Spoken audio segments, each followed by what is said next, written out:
క్రీస్తునందున్న ప్రియులకు ప్రేమతో వందనాలు తెలియజేయుచున్నాను. ఫిబ్రవరి నెల 2వ తేదీ 2025.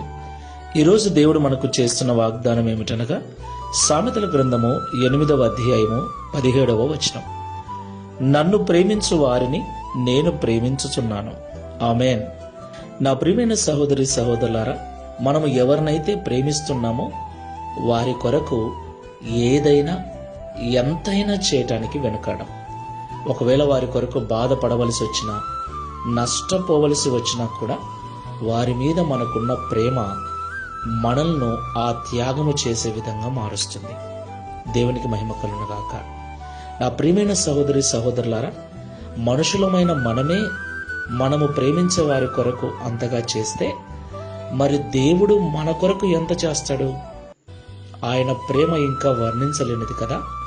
అయితే ప్రభు ఏమంటున్నాడంటే, నన్ను ప్రేమించు వారిని నేను ప్రేమించుచున్నాను అంటున్నాడు. దేవునికి మహిమ కలుగునుగాక. ఈ మాటలు వింటున్న ప్రియ సహోదరి సహోదరుడా, ఈ లోకంలో నీ ప్రేమ ఎవరి మీద ఉంది? మనుషుల మీదనా? డబ్బు మీదనా? పేరు ప్రతిష్టల మీదనా? దేనిని నువ్వు ప్రేమిస్తూ ఉన్నావు? ఎవరిని నువ్వు ప్రేమిస్తూ ఉన్నావు?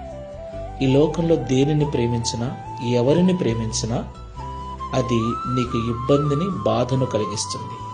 అయితే లోకమునైనను, లోకములో ఉన్న వాటినైనను కాకుండా దేవుణ్ణి మనము ప్రేమిస్తే దేవుడు తిరిగి మనల్ని ప్రేమిస్తాడు. దేవుడు తిరిగి మనల్ని ప్రేమిస్తే ఇక మనకు ఏమైనా కొరత ఉంటుందా? మనం ప్రేమించే వారి కొరకు అంతగా చేస్తే మరి దేవుడు ఇంకెంత చేస్తాడు? ఎలాంటి కష్టము, కన్నీళ్లు రాకుండా చూసుకుంటాడు. కాబట్టి మాటలు వింటున్న ప్రియ సహోదరి సహోదరుడా, ఆయనను మాత్రమే ప్రేమించుదాం. ఆయనకు మించి మరొకరు మనకు ఇష్టంగా ఉండకూడదు. తీర్మానం చేసుకుని ప్రార్థన చేసుకుందాం.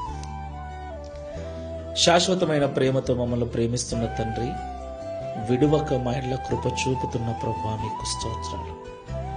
ఎవరైతే ఈ లోకంలో నిన్ను ప్రేమిస్తూ ఉంటారో వారిని మీరు ప్రేమిస్తున్నారని మాతో సూటిగా మాట్లాడారు. అవును తండ్రి, మేము ఎవరినైతే ప్రేమిస్తున్నామో వారు బాధపడకూడదని, కష్టపడకూడదని వారి కొరకు ఎంతో చేస్తాం, ఎంతో ప్రయాసపడతాం, ఎన్నో త్యాగాలు చేస్తాం. మనుషులమైన మేమే ప్రేమించే వారి కొరకు అంతగా చేస్తే సృష్టికర్తమైన నీవు ఇంకెంత చేస్తావు తండ్రి. అయితే నిన్ను ప్రేమించకుండా లోకంలో ఉన్న ఆశలను ప్రేమిస్తూ ఇబ్బందులకు గురవుతున్నాం, బాధపడుతూ ఉన్నాం.